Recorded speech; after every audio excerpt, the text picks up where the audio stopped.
So ayan guys, August 18 na at Martes. Wala na namang pasok guys. So ito yung ating meal prep. For today's video guys, binagoongan. Napakasarap niya. Kita nyo naman, lakas sa kanin yan.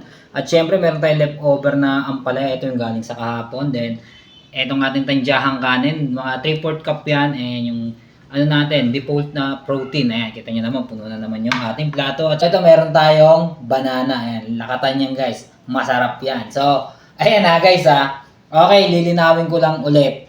Ha? Ito kasi parang nagkakaroon na ng medyo ang dating inaano ko against ako dun sa mga nagka-calorie counting eh. Parang ganun na yung tunog pero well, eto didiretsahin ko kaya wala akong ano doon, masamang tinapay sa mga wala akong issue doon.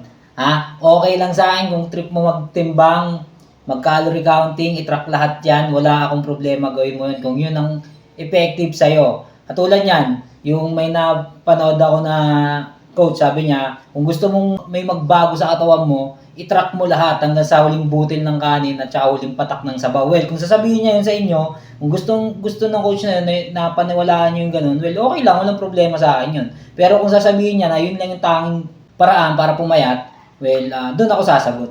Ha? Kasi tulad niyan, ito, sabi ko, ganito yung approach ko, simple lang. Di ako nagtatrack, di ako nagtitimbang, ayun lang, tansya-tansya lang, tapos sasabihin niya sa akin na, hindi yan, kasi, hindi yan pare-parehas lahat ng tao, magkakaiba tayo. Kung sasabihin niya sa akin yun, ayun din, babalik ko lang din sa kanya yung sinabi niya sa akin. Kasi yung sasabihin niya, magta-track mo lahat, o hindi rin pare-parehas yung tao. Ha? Hindi lahat willing mag-track. Di ba? Alam niya yan. Ayun yung point ko. Ngayon, kung ang goal mo, makapaghatid ng paraan para makapagpapahit yung tao, maging fit and healthy, ganun lang din yung goal ko.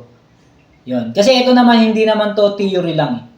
Yung, hindi naman to yung nabasa ko sa internet, sinearch ko, science fitness, tapos pinabulaklak ko yung dila ko, diniliver ko sa inyo. Hindi ito ganun. Based to sa personal experience ko, hindi siya theory. So, sa akin, gumana. Well, in-apply namin kay Miss, gumana pa rin. Ibig sabihin, effective sa amin.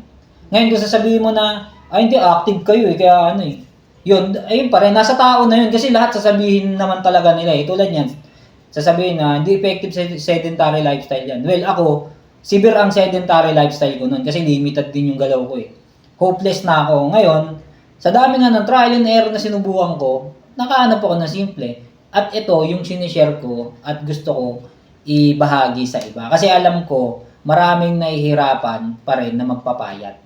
At nakaka-relate ako doon, lalo yung matataba. Na hanggang ngayon, di alam kung saan mag-uumpisa. Lalo ngayon, sobrang overwhelming na ng information. Pag pindot mo pa, ang dami dyan. O, ganito, ganyan. Alam niyo yan. So, ito, sinishare ko lang din yun sa akin. So, yun lang. Sabi ko nga, ganun lang siya kasimple. Kung sa pagkain ka tumaba, syempre sa pagkain ka pa rin talaga papayat. Sama mo lang yan ng regular exercise. Ciao.